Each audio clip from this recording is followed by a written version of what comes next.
Komisi Kejaksaan merespon tidak ditangkapnya Sylvester Matutina meski sudah dinyatakan bersalah soal kasus fitnah terhadap Wakil Presiden ke-10 dan ke-12 RI Yusuf Kala.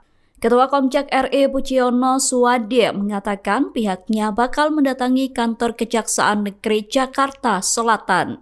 Mereka bakal menanyakan kendala apa yang dialami Kejari hingga tidak mengeksekusi terpidana Sylvester Matutina yang merupakan pendukung Presiden ke-7 Jokowi itu. Pernyataan itu disampaikan Puciono dilansir dari kompas.com pada Selasa 12 Agustus. Menurut Puciono, Kejari Jakarta Selatan selaku jaksa eksekutor yang menangani perkara Sylvester perlu memberikan penjelasan terkait kendala ditundanya eksekusi terhadap pendukung. Download Tribun X sekarang, menghadirkan lokal menjadi Indonesia.